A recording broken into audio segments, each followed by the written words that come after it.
A lot of people struggle because they think that delegation is exploitation, but it's not. It is multiplication.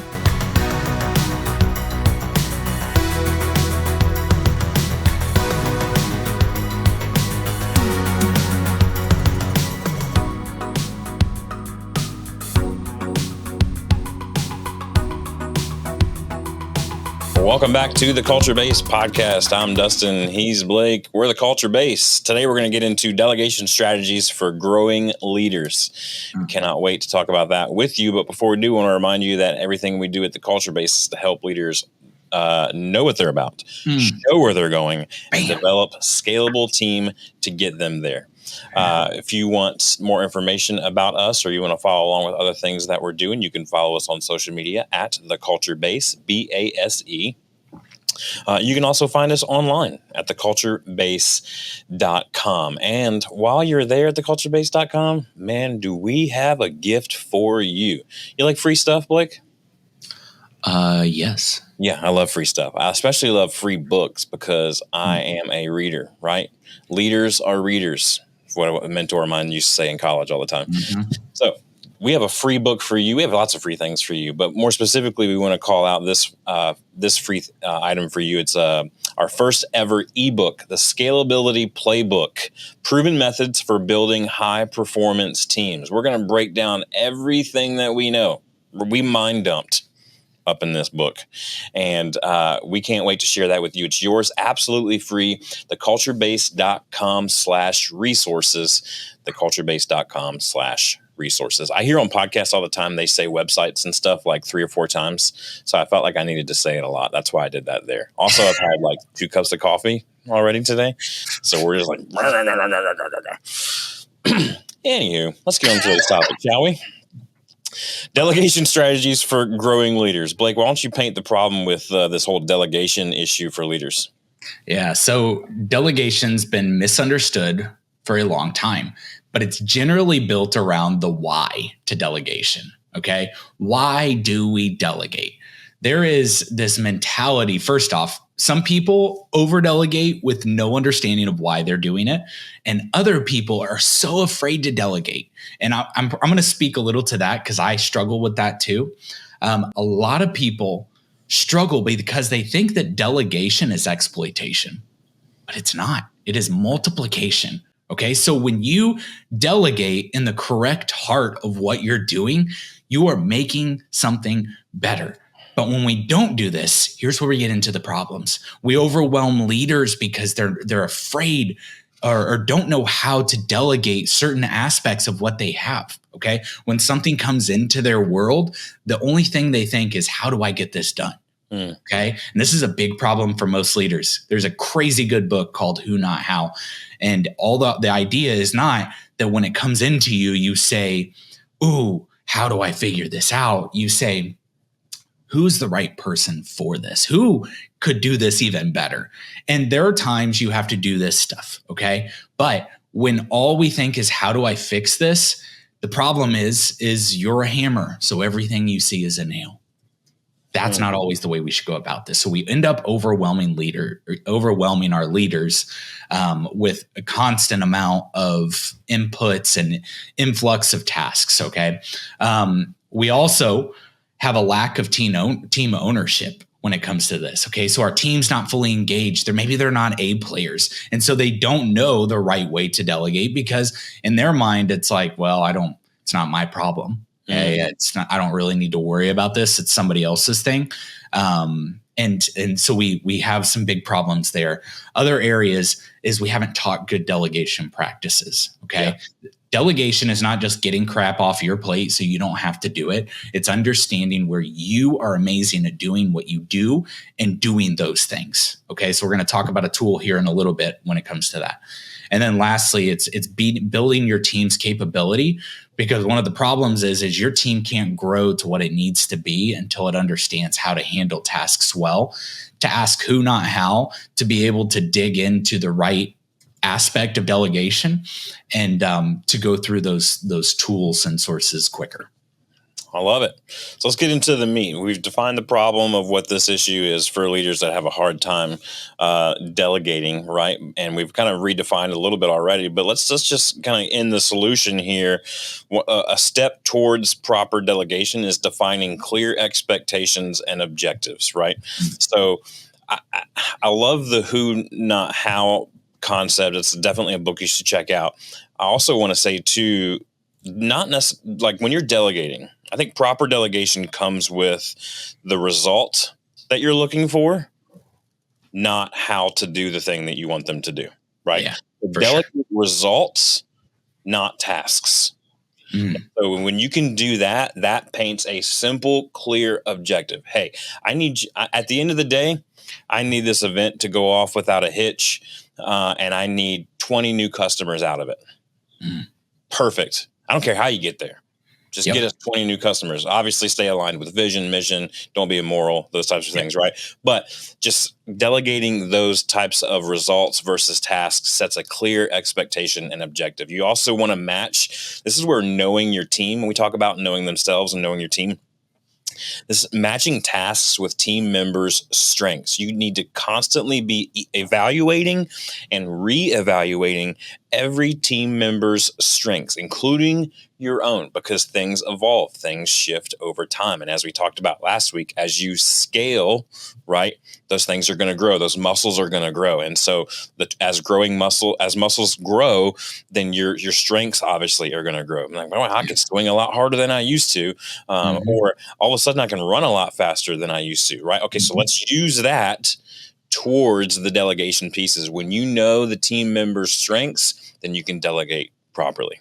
Yeah, absolutely. And one of the next thing really is providing, the necessary resources and support. But I want to take all three of those things real quick. Defining clear expectations and objectives, matching your tasks with your team members, and providing the necessary resources and support.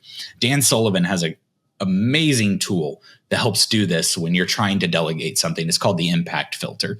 Okay. And the impact filter does exactly those things, defines clearly what the big reason is. Sometimes we miss our expectations and objectives for our team to bring out what is in our head, our vision. We talked a couple episodes back about what is the vision we're trying to get to.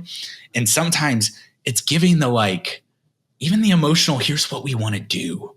Not just like, we're going to do A, B, and C, and then let's go from there. No, give them the bigger picture, because they're going to have creative genius to bring into this as well. And then you're going to come up with all the tasks that you think it's going to take, or you delegate that part. Maybe you're like, I'm not really strong in bringing up all the tasks that it's going to take. So you say, here's my vision. Here's the thing on the impact filter. And you provide the necessary feedback or resources and support where you say, I don't know exactly, because my weakness is I don't know how to do all these things. Why don't you go into it, come up with all the tasks? I'm here for any questions. I'm here to provide any resources you need to support that and make that happen. But that impact filter is so important. Before we kind of dig deeper, I think we need to understand this idea of this filter, or not the filter, but the when you do what's that? The focus funnel. Thank you. So in a focus funnel mentality, and a lot of people don't get the focus funnel. The focus funnel is like when a task comes in, what do you do with it? Okay. So the first thing I would tell you to do is you question, can I eliminate this?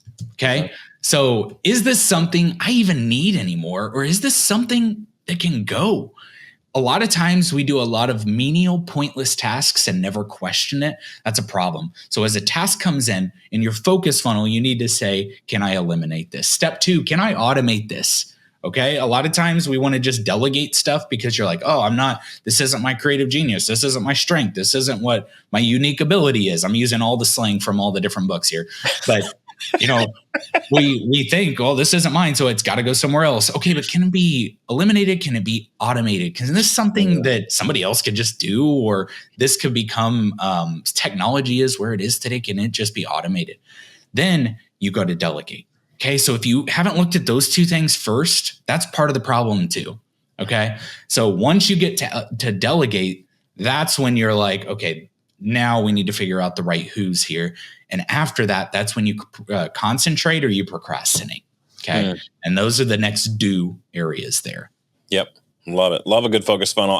There are seasons of my life where I have made the focus funnel the desktop wallpaper on my computer, just as a constant reminder. Just a little pro hack right there.